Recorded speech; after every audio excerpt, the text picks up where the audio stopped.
Hello and welcome to episode 506 of the Mark and Me podcast.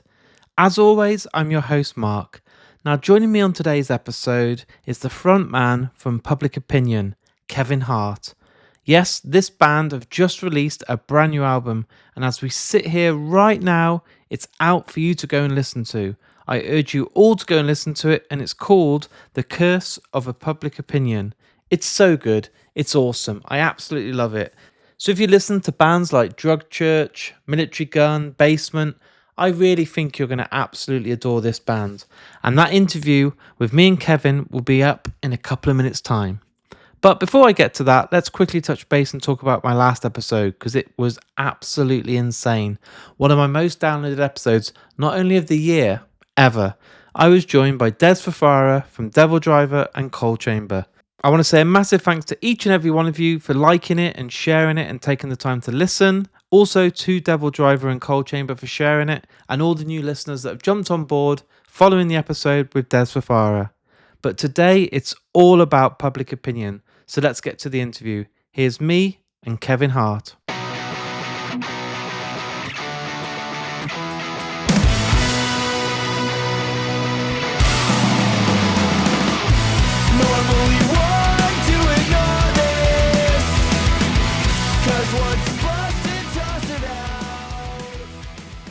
So Kevin, welcome to the Mark and Me podcast. Thank you so much for having me. I was looking forward to this one. This is exciting. It's an absolute pleasure, my friend. Now, what I do with all bands that have been on the podcast, and all people, to be honest, all guests, is I always go right back to the very start, and I'm always intrigued where your kind of journey with music started. And I always believe it starts with that first album that you buy with your own money. Do you remember as a kid if you bought a classic or a guilty pleasure or something that you are embarrassed to tell the world? Not a classic at all, actually. My father worked in radio, so there was a lot of like rock music in the house, and then I had older sister that were into like Nirvana and Green Day and things like that, and so I wanted to find my own thing. And I remember buying a CD for this band called Kane Hodder. That was a local band in Seattle. Okay. That was a pretty bizarre band, truth be told. They're like a sort of like a metal-y kind of act that was signed to Fueled by Ramen at the time. And I remember wanting it to be my own thing and not something like my sister's into AFI, my brother's into Misfits. I want to get my own thing. And That's so good, man. I just had a little bit of allowance money that I, from chores and whatnot, and went down to Rainy Day Records in Olympia, which is the local spot, and I picked up the CD from a band that I loved. Yeah, it was very exciting. The thing is with those early albums, and especially when you've earned the money yourself and probably done a part-time job or a paper round or whatever you have to do to get that money, you will make yourself love that album. Even if it's not a Stone Cold classic, you will absolutely listen to it to death, because we didn't have streaming services. You couldn't just go and get another album. It was making sure that you justified the money you spent on that release. Absolutely. This is a conversation I have a lot where I think artists have a hard time taking risks now, because there used to be that. Like, you spent $15 on something like Kid A. You're just going to listen to it. You just have to listen to it, and just have to listen to it time and time again to make sure that you like it. You can't just like, oh, I don't like this, I'm going to go listen to Pablo Honey, or I'm going to go listen to something else instead. Risk taking is scarier now, it seems, because if it doesn't strike somebody, they'll just move on to the next thing. Do you think, I don't mean to get this heavy only 2 minutes into the interview, but I've not had this kind of topic already so soon into an interview, but when you said that out loud, then I was thinking, and I'm not saying all artists are the same, because they're not, but do you think that with the risk taken, people aren't prepared now to experiment with a grower? Like, if Radiohead released, Kid A now, would it be everyone just going, this isn't fucking Radiohead, this doesn't sound anything like the Bends, what the hell are they doing, this is crazy? Do you think people are a bit more scared to take that risk, because everything's all about evolving, and most of my favourite bands don't sound like their first albums in their third or fourth album, but do you think people have to try and play it a bit more safe now, because the risk is too big, too great? I wonder about this, because the same way that, because let's keep it with Radiohead, because that's going to keep it simple. Yeah. Where Kid A came out and everyone had to enjoy it, but also like Tom York was consuming music in the same way that his audience was, where so he was able to buy a record and take a flyer on it and then listen to that to death, so that way he was able to then pursue it, right? Where artists now are also in the streaming age, where if I try out band X and I'm going to listen to their new album, and if I don't like it in the three songs, I also am going to move on to the next thing that I want to listen to. And so I don't know what comes. It's a chicken or egg thing here, It's right? so true, Where man. it's where the way that I consume music is an awful distant way from something like Kurt Cobain was listening to music when he was doing Nirvana, or Tom York was doing when he was doing early Radiohead and like pre-streaming, where I think everyone is very aware that if the single doesn't go or if track one and two don't land, especially with streaming services with playlisting and things like that, like at some point it seems like most bands are playing shows where everyone's there to see the last song that you play because it's Yeah. your hit song right now. And singles more so than full album plays and things like that at this point where um I think it does feel it's scarier and it does feel more risk taking. There's a reason that like I think we're currently doing these 20-year and 25-year anniversary tours that albums coming out this year might not ever experience that, Yeah, that's a good right? point. Yeah. Because it'll be like, oh yeah, we're playing the ninth song from our third record, and it's like five people in the crowd of 1,000 people have ever gotten that deep on your CD, even though they paid a ticket to come see your band. So true, man. And I suppose with everyone trying to get that kind of 5 minutes of fame with the singles and getting those numbers to keep everyone happy and give the record company belief and people that invest in you, I'm not sure if the album is a lost art now. I know bands, and I've had a lot on this podcast, still will make sure they sit and work out what is the best way to let the album play itself out and why track seven should be track seven and why the opening track should be a certain track. But I worry, I sound like a granddad and I don't want to because this podcast will be positive, we'll have a fun chat. But I worry that when I buy an album now, I've heard 5 or 6 tracks because they've been banging them out for a lead up to the album and pre-save the album now. And here's another song. And I think it was Muse recently. I got their new album. It's like 11 tracks, but I heard 6 of them by the time it had come out. So I was like, didn't feel like that day of a kid when you get it and you take the seal off and you're like, wow, I'm going to have 12 brand new tracks. Hmm. I think there's still a ton of artistry in sequencing. I think sequencing is the whole thing, and I understand that that is the whole thing for myself and not necessarily the consumer. Yeah. But it is still important to me, and therefore I'm going to put the effort in. I try to be mindful about the singles going in. There was a discussion with this album that we're working on right now where it was going to be we're either going to do 3 or we're going to do 4 singles. We landed on 3, so that way when someone receives the either the LP or the CD or the streaming or whatever, they still get 7 more that they Yeah. haven't heard yet. And I think that there's great value in that where you want to be excited about the full product still, even if the way that we're consuming music is I'm going to listen to this song and it's going to be on a playlist with 25 other songs from 25 other different artists that I like right now. I still think that person's a fan of my band if they do that, but I think that I'm at least in my mind when I'm creating music and it's a work of it's like creating art. I imagine album at a time, not Yeah. just 2 minutes and 45 seconds here and then 3 minutes and 15 seconds here and then so on and so forth. I think of it as a whole, at least on the creative side. Never change, my friend. Never change. Thank you. I So, think there's it's I do get jealous of like hip hop acts and like yeah. electric acts where they'll just record a song on Friday and then it's up on Tuesday And that's and it. I'm Done. like and then it's and I feel great envy for that, but also that's not the way that I create at the same time. No. You know, Maybe one day you'll be like, oh my God, I've just recorded a brand new song. It's out tomorrow. the immediate turnaround, the immediate just relief and the immediate satisfaction of such a thing. Oh my gosh, I can't even imagine. What about live music? Because that hasn't changed as much apart from obviously the ticket prices. But live music, I was very lucky. You've mentioned Green Day today, and that was my first ever gig on their Dookie run. So it Okay. was a great first gig. I came home and I was like, I want to be in a band for the rest of my life. All I thought was like, this is truly the best experience I've ever had at my life. I think I was 13.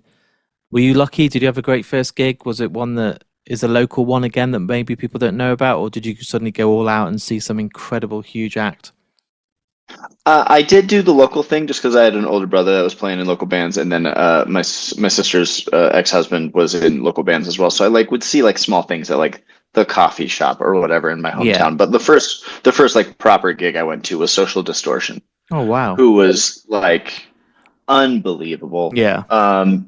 It was funny where they were touring on a new record, and I only knew the song from the new record because it was either on like a video game or in a movie or something like that. So I was familiar with the new song, and then they played the song, and I was ecstatic. I'm probably 11 years old at the time. I'm ecstatic about the new song because I know the words. No one in there's 3,000 people at the show. No one else cares that they're playing this new song, but Kevin's very That's excited about it. amazing. And I remember thinking like, oh, this is like an interesting thing. And then thinking back on it 20 years later, I was like, oh, that was the radio single for their new hit. Everyone is here for the album that came out 15 years before that I just have never heard because I'm a child, right?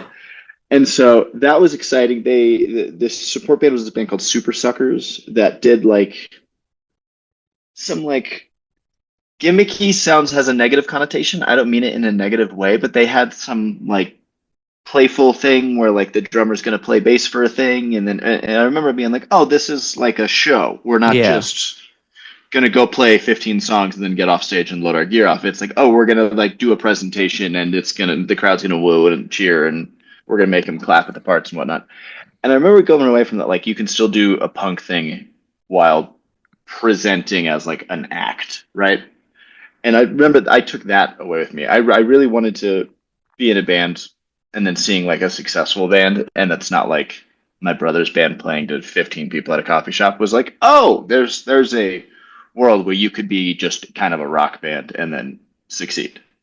Is that how it got to you to want to start a band then? Because of your brother and sister, I think you said, were both musically involved in projects. Is that right?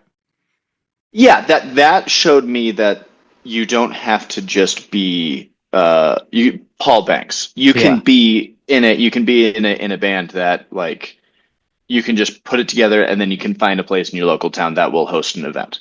Yeah. It's not impossible. And especially as a young kid, that was exciting because like I said, my dad worked in radio, so I heard Tom Petty and Bruce Springsteen and stuff like that, but they're already storied. I would like to follow the story along the way, right? And seeing that it was possible for me and three of my friends to get together and play songs and then like go perform them for people on a Friday night was very exciting to me. The goal eventually was to be Social Distortion, of course, but like the ability to see the steps between A to C or whatever, that there is a B in the middle of like playing locally, playing bars, doing your thing, gave me the roadmap for such a thing. So what I don't know your whole story, and obviously I've met you today for the first time, but did you do the college Battle of the Bands thing? Did you do the covers band or anything like that? Surely your first introduction wasn't with Public Opinion. No, no, no. I in high school I played in a couple kind of locally bands that Yeah. sounded something, we like Blink-182, we like Green Day. This is Yeah. what the band sounds like, right? And so we did that, and we got to play some shows and meet some people that some of those people are still see. And we do I'd occasionally do like a cover band thing for like talent shows or whatever. The first real band, and I'm really using the term real loosely here, was a band I did right after I graduated high school called 4 Minute Mile, where like we put out a 7-inch and we went on tour to California a couple times, and that was a pretty eye-opening experience for me because when you're a kid and you see these bands, all you're doing is just like, I want to get on the road. The road, what did you eat? You had to Taco Bell and then you slept on somebody's floor. That's amazing. And now, in a man in my 30s, I'm just like, oh, boy, here we go. I need a But bed. Yeah. exactly. But as a kid, it just seems like, and then like these like documentaries. There's a documentary that follows the Pop Disaster Tour, which I think was Green Day and Jimmy Eat World and Blink-182 in like 2000, and they had they're not a local, but they had like a friends band that would like play outside of the arenas every night of this tour, and it's following them, and it was just like they got a van and a trailer, and they just went and played some shows, and it was awesome, and I just like it is both more than a sum of its parts and also less than a sum of its parts at the same time. If that makes sense. Like Yeah, of just course. being doing the band thing. And so that was the first quote real band, and then I took a lot of time off where I met my wife and I was like busy pursuing that and like not really doing music as actively, just trying to do like little local stuff. And then Public Opinion was the first time that like I started a project, bought a van myself that's like now my daily driver still, and is like, oh, we're gonna go on tour and we're gonna go make records and we're gonna go be like a real band. Again, reals in quotes. I'm not playing the Jimmy Eat World tonight. I'm just like pursuing it, doing like a developing thing, but we're gonna go play all over the country and we're gonna try to get to Japan and we're gonna try to get to the United Kingdom and we're gonna do the thing and That's what I was going to say, actually. That's lovely. Did you have any expectations when you started? Because obviously you can never predict the future. You can only do what you can in the present moment. But I was wondering, did you look at yourself and think there's certain stages we want to play, there's certain countries? You just answered that a bit, but is there certain milestones that you set out to achieve as a band, or are you just taking every day as it comes? it was mostly every day as it comes. So our first record label is a record label called Convulse Records. They put out records for Military Gun and Gel and MS Paint, a bunch of these kind of bands from domestically here in the States. And I was pretty friendly with Adam, who owns and operates it. And I felt a lot of guilt for him putting out a record because records cost thousands of dollars. And if it was like any other scenario where it would just be like, hey, can you loan me $3,000? I would feel super obligated to work really hard to get you that $3,000 back, right? And so he put out a record, and I was just like, well, guys, we are pretty committed to selling some of these records. Let's probably go on tour and try to like play everywhere stateside and try to like sell it back so that way I didn't just like rob my friend of thousands of dollars that I know that Yeah. he could probably use on either another project or in his real life. And that was it, where I just set up minor goals that way I can achieve them and then move on to the next minor goal. Is kind of the way that I've always viewed it, where, oh, we took 50 of these records on our first two tours and we sold out of 50. That's incredible. Now I need to buy another box of 50 from the label and then book another tour so I can keep this thing going. And then people want our records and then we'll have name recognition and things like that. So that way we'd be able to get better shows, bigger tours, etc. Um, the it started off as I wanted to just get in the van and play shows with my friends in places I'd never been before. And when you do that, and that's your stated goal for 4 years, if you're actively pursuing it, like I think I've played basically everywhere in the States now, besides Portland, Maine, which I'm getting to in like 6 weeks. I think that's the only like real major city that we haven't played off the top of my head that I'm thinking of. Which then you, in theory, want to expand. I've always been interested in visiting Japan. It'd be cool to go play shows in Japan. I've always wanted to visit the United Kingdom, go play shows there, Netherlands, wherever. Yeah. Um, and it's becoming evident that I think the opportunity will be there for such a thing that we should probably go ahead and try to pursue that. Um, it buried in it is like it is just going to cost us thousands of dollars to go play a week of shows in the UK, but that's part of it, right? Yeah. Like there's there you have to commit at the beginning so that way you then reap the benefits. Like it cost us a bunch of money to do our first West Coast tour of the United States too. View it the same way. It's growth, it's progress, it's work, it's trying. Yeah. The intention and the work is what's important. Have you been able to see any of the payoff from the work you've put in? So, like you said about selling the CDs and selling the records, did you then see more people turn up to the shows? And were you probably doubting yourself, thinking, God, I really hope we're taking a risk tonight, people turn up? And then you're like, fuck, there's quite a few people here tonight, and some of them are singing our songs back. This is feeling good. This is making it all worthwhile. I've had it both ways. So Yeah. like right at the beginning of the band, I thought that we did it because we got asked to do 3 support tours consecutively that fall, and I was just like, we're going to the moon, guys. We're gonna We've fucking done it, chart on our lads. next Yeah. record. We're going to the top, and then that turned out to not be the case. And then I just had to book DIY tours for the next like 3 years after that because no one the phone quit ringing, and that's fine. But there are times where like we did this. eastern half of the United States tour we did with Drug Church and White Reaper and Spy this past April and May. And we got to play some cities we've never been to, but then we also got to play cities we played a bunch of times. So, like getting to play Pittsburgh as a support band, we're the first of four on a package. The show is sold out. There's a hand. This is call it 500 people probably by the end of the night. Maybe a couple hundred people watch us, but a notable amount of people singing along to the band happened, and I was like, oh, the work is paying off. We've played here a handful of times, and now people are coming to see us and are singing along to our songs. That's very exciting. And there's that happened in Richmond, that happened in New York City, that happened a couple folks in like Baltimore, things like this, where like, oh, the work is paying off. It's. I am not doing a straight to the top thing. That probably would have been exciting. It probably would have been great if my band exploded and then we were, Yeah. if I was, Olivia Rodrigo and I was selling millions of records, that would be great for me. That would be amazing. That didn't happen though, so now I have to go do the work. But the benchmarks of like we played Chicago by ourselves a month or two ago, and the show wasn't super full, but 50% of the audience sang along over the course of the set, and I was like, oh, this is okay. These people came to see us. They didn't come to see the band that we're supporting, and they liked it, and they paid to be here, and also they know the songs that I write. That's very exciting, and that's very fulfilling in and of itself, even if there was 35 people in attendance instead of the 500 people that would have been there if we were opening for Drug Church, right? So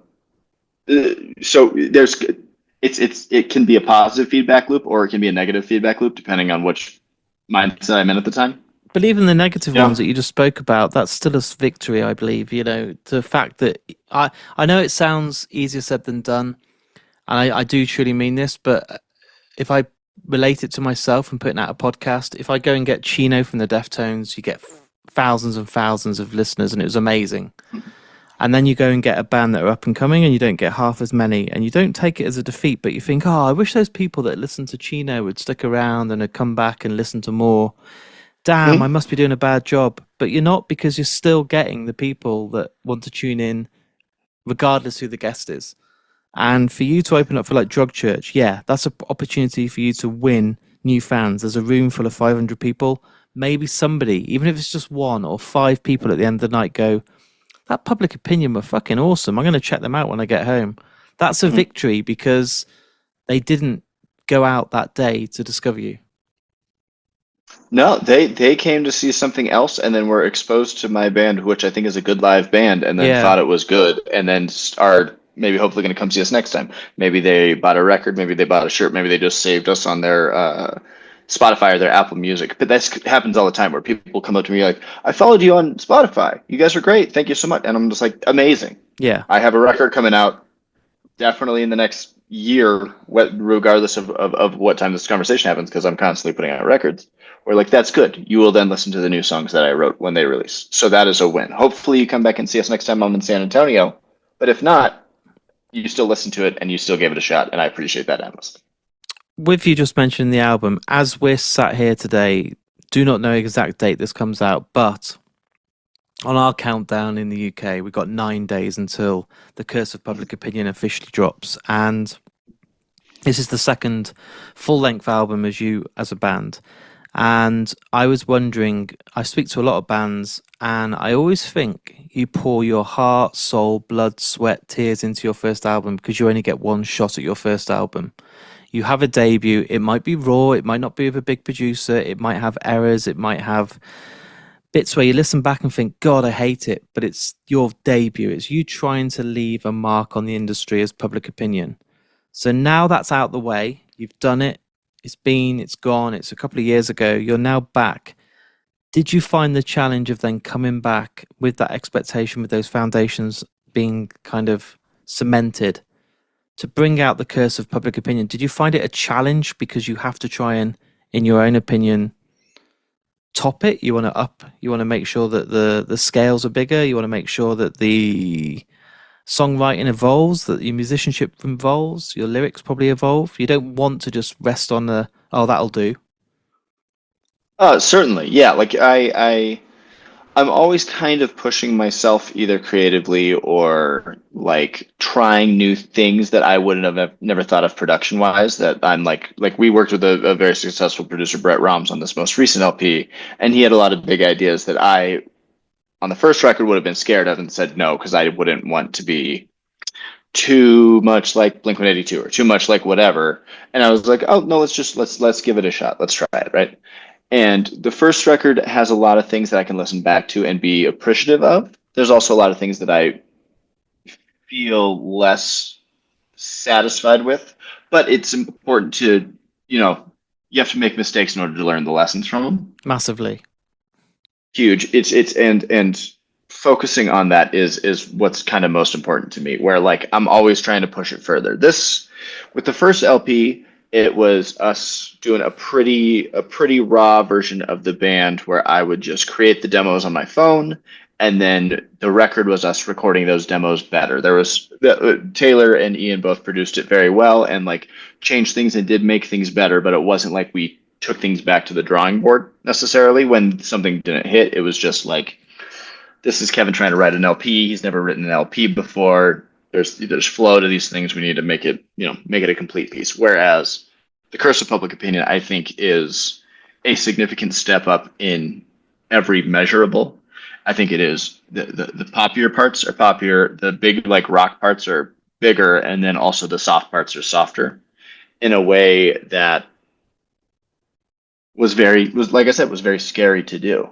Where you're just like, there's a world that someone's going to turn this on, get one song in, and go, this sucks, and turn it off. And then I just like spent so much time and energy and money making an LP that I think is a collective work of art, and someone got 10% and it just went, nah, I'm good. Click, and I'm putting Deftones back on. But I think this is the first time that the band has felt like what I wanted the band to be. Does that make sense? Where like Yeah, the of first one, course. the first record was like us kind of figuring it out. You're Like, experimenting, aren't you? You're kind of testing the water. yeah, there's that, and also the first record, I believe six of us recorded on because the band was playing a lot of shows, and as a result, a lot of different people are involved in the touring party because touring isn't really making any money, so you have to get people that are volunteering their time as opposed to like doing it as a job. So whoever's around and available and willing to do it is who's part of it.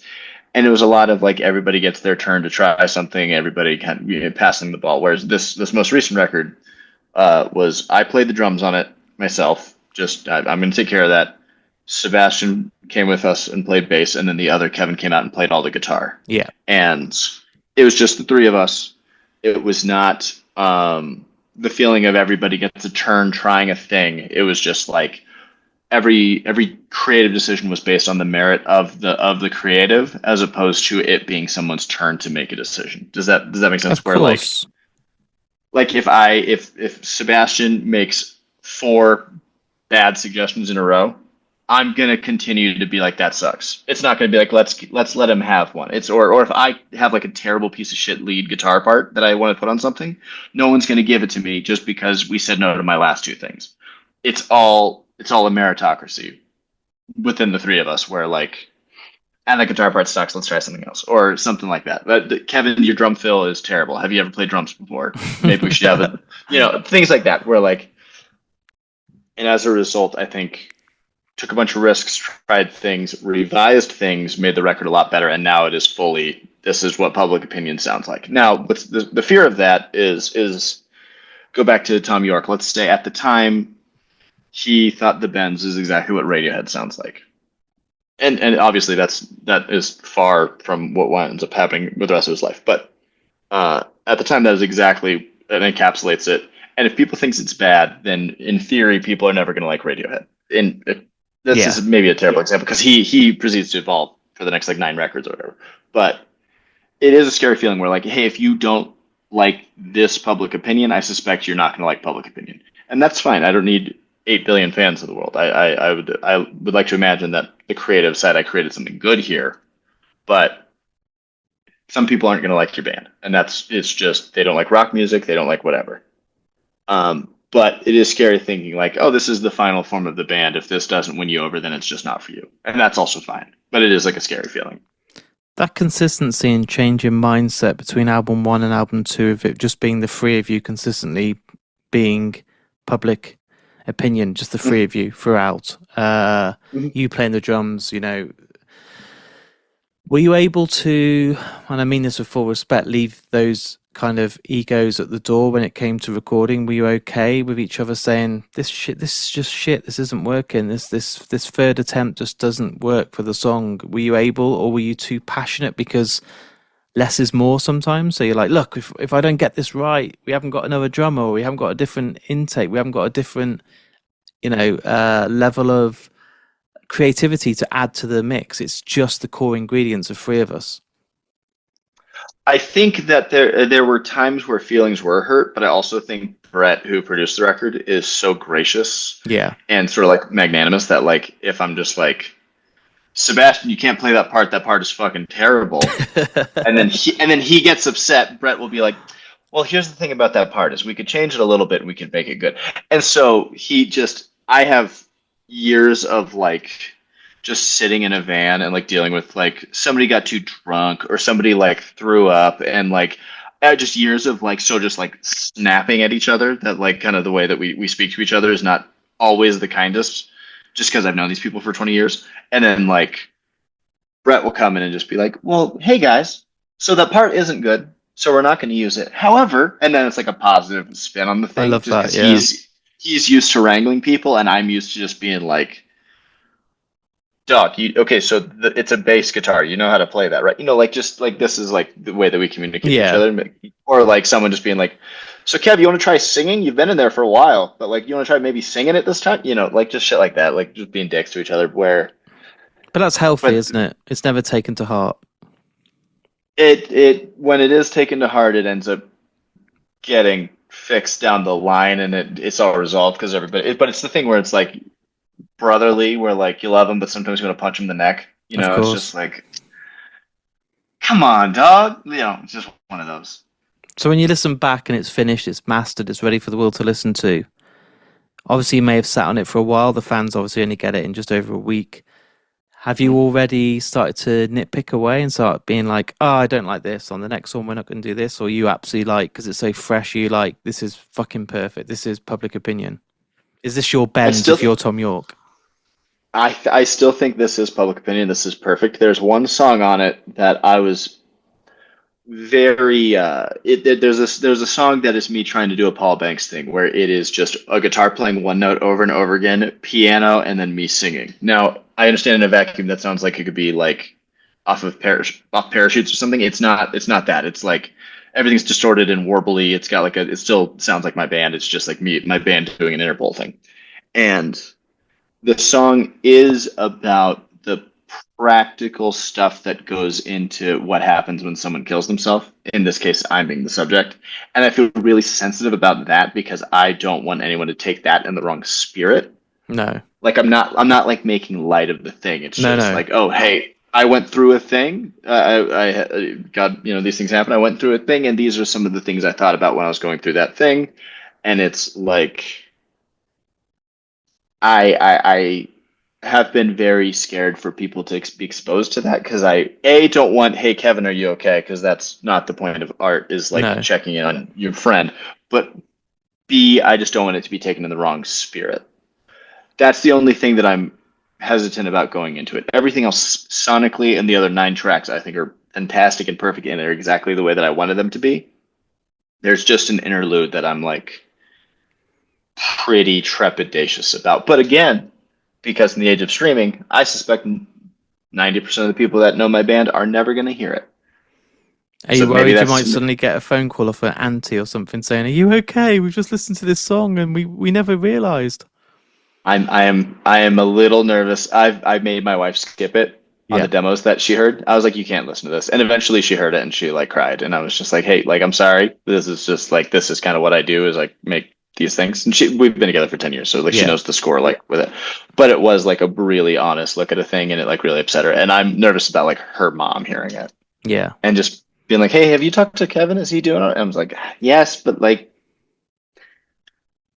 there's a song on our first record that I have to actively lie about what the song is about because I don't want to upset people.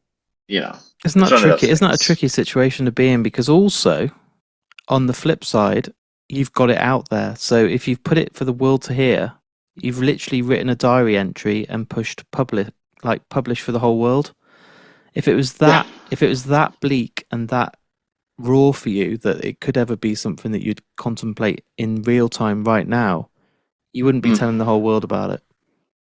No, you wouldn't. But that's what the art is, right? Yeah. That's kind of the point of the artistry of it. There's an old interview that I heard where it's the stand-up comedian John Mulaney was talking to another stand-up Pete Holmes on his podcast, and he talks about how he wants to make things that the world sees, but not his family. And that's the exact way that I feel. Yeah. I would love to sell 1 million LPs, Mark, and I would love people that have my last name to not even know it exists. Yeah. That would be perfectly ideal for me. But That's the that's the that's the goal. world, Yeah. unfortunately. Yeah. The unachievable goal. Yeah. Like I suspect the link to this one is not going to be passed around the family group chat because I don't want people to hear me talk about this.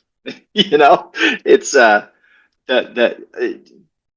my relationship to the people that are like close to me, I guess, in that kind of way, is a version of Kevin, but is not the whole self.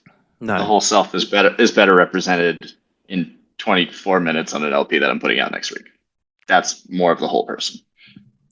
Does it make you more conscious about future songwriting if you're contemplating something you have no control over now because it's gone to be pressed, people are going to hear it? Are you already thinking, oh man, if I want to write in the future about pain or suffering, I feel like I need to like filter it down a bit. I don't know if I can be as raw as I want because I don't want to worry about the people's reactions. I don't think you are you? Because you've let it out this time. No, yeah, and I've done it before, and I will do it again. I'm Yeah. just prepared to be anxious when the song comes out, to like waiting for like the like mother-in-law text to pop up on my phone and just go, oh fuck, I guess. Oh, we heard the record. Oh boy. You know, it's just a thing that I'm gonna like. I think this might be a very weird two words to put together, but it's a bit of a healthy anxiety because you are obviously anxious about it, but if you weren't, that would be worrying. It would be it would be it would be weird to be fake calm Yeah. about it. It would be weird to be actually calm about it. That would probably be the weirdest. But Yeah. like, If you didn't care at it's not. all and you were like, oh, if they hear it, they hear it. If they do, I'd be a bit like, wow. Well, there's that, but then there's like, oh, were you lying on your song then? Oh, you don't actually feel that way and you were just making shit up? That would be more offensive Yeah. than like This is authentic, I don't man. care. Yeah.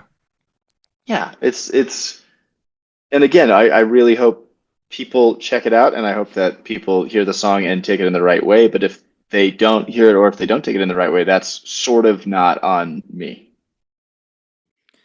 Making these songs then transfer to a live show. Are you going down the route now of the three of you just playing together instead of session musicians or friends jumping in when it gets expensive? Are you trying to make this the three of us that on record are going to be transferring that to a live show and those songs are going to be how we intended them as the three of us? For the most part, yes, we do pad it out live. So there's five. There's Yeah. usually five of us on stage to where we'll get a second guitarist and someone plays drums, and then I just sing freehand Yeah. myself. And like even so, we're going on tour next month, and Kevin, who normally plays guitar and sings all the time, can't make it because he has a child that just turned 1. They can't figure it out for this one, so someone is filling in for him. Yeah. And but for the most part, myself, Sebastian, and Kevin, the three of us are the core group. Brent, who plays second guitar almost all the time, and then Will, who plays drums almost all the time now, are just right outside of that, and they also contribute to writing stuff from time to time. But the three of us being kind of the core triumvirate of the band is going to, I suspect, remain for the life of the band. Yeah. Amazing. And was it easy to? I take it you've rehearsed these songs. You've kind of seen how they work as a live because when you're in the studio, you can experiment, you can overdub, you can try out different guitar takes, you can boost things up. When it comes to stripping that down and making a live show, have the songs worked as well as you'd hoped when you transfer them to a live set? Yes and no. There's one specific part that I need us to figure out just because it's like it's like an annoying technical thing. But if I talk about it, it's not fun for radio. Yeah. I bet I just need to buy a guitar pedal for one part. That just doesn't make sense. Um, but for the most part, yeah. Like the band has always been a live band, and that's part of the fear in the studio is like we're taking a band that's just five people playing songs and then adding a bunch of stuff to it that is cannot be replaced unless we play the tracks, which I don't wish to do and trying to replicate that live because now people don't know people aren't hearing what I'm hearing, people are hearing the album, right? Yeah. And so the album is my version added, but it's not, but then trying to present that live. And some of it, for like 95% of it is exactly where I would want it to be in a live setting as five people playing the songs. But like I said, there's one annoying technical part that I need to figure out a pedal for that. I don't have the lexicon for technical guitar jargon to would know what the thing is, but I could show somebody and they'd go, "Oh, this is a DX7 phaser, whatever the fuck." And Yeah. I just don't Boss have make a I don't have pedal that'll do that for you. Yeah. exactly. And that I need one thing for one part to add, and that's besides that, everything is perfect. Amazing. My final question for you today, and I ask this to everyone that comes on the podcast, is as this episode is all edited and the world can listen to me and you talking, there's a piece of music that will play out. So I'll put your own music in the episode so people can hear it. But also at the same time, I ask every guest to pick a song that means a lot to them personally. Now, the reason I ask this is because when our episode goes out, the final piece of music that's played for the outro of the podcast is by yourself. So I was wondering, I know I'm going to put you on the spot.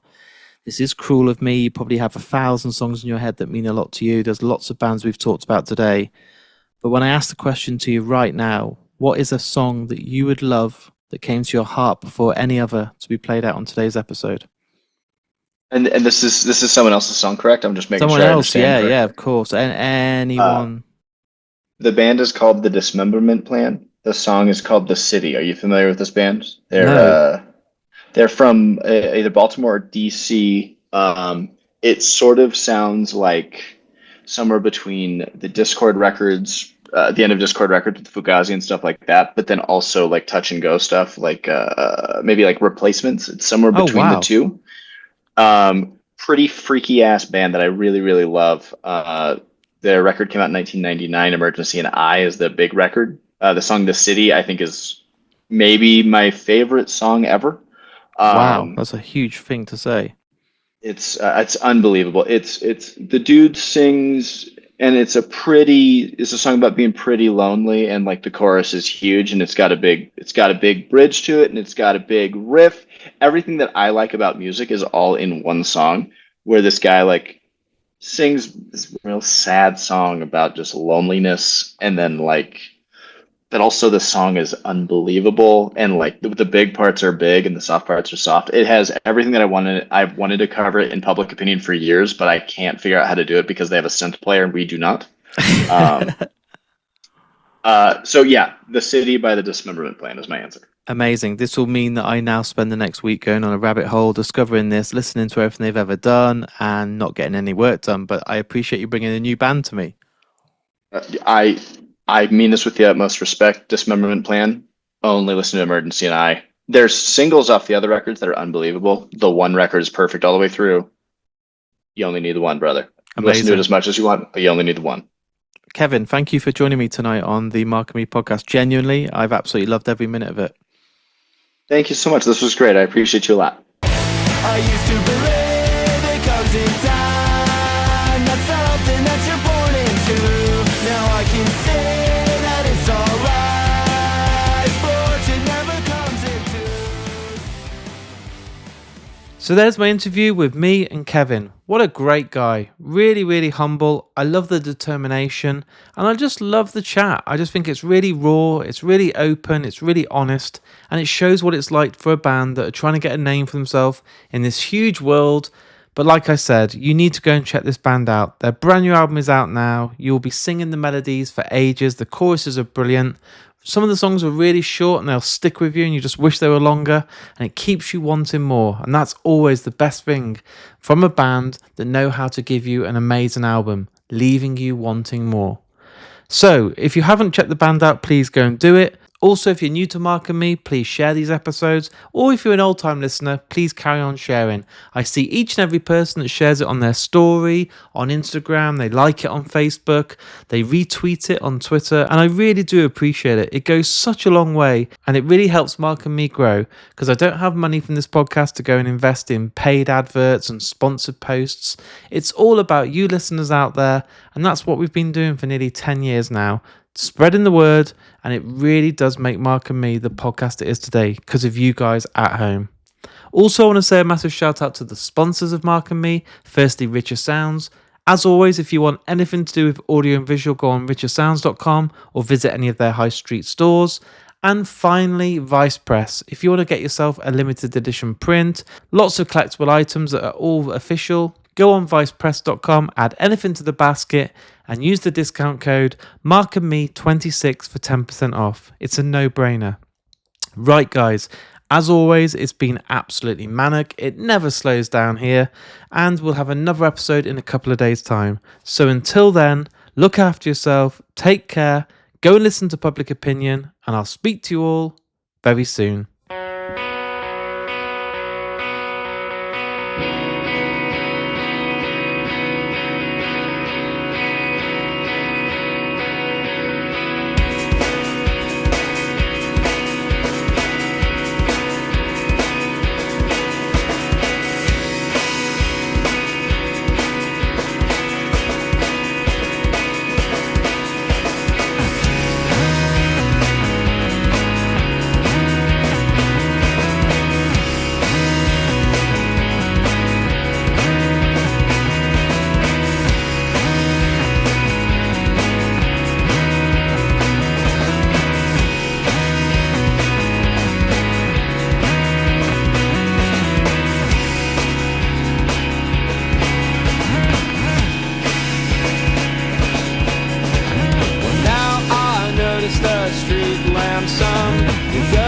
Graffiti they couldn't quite erase the blank face stares on the subway as people go home.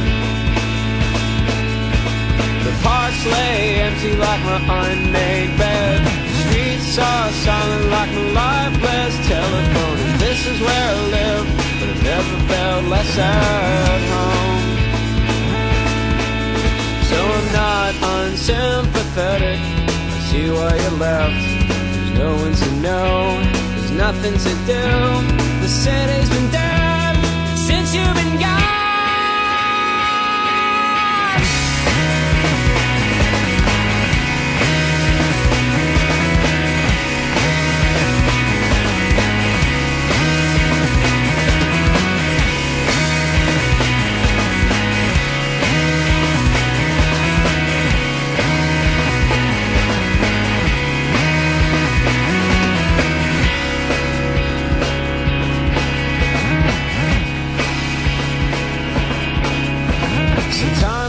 Stands on the roof at night and watch as something seems to happen somewhere else. I feel like the breeze to pick me up and carry me away.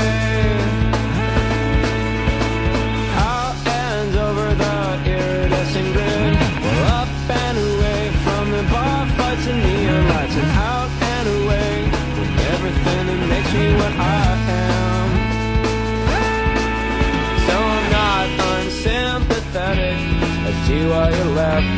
There's no one to know, there's nothing to do. The city's been dead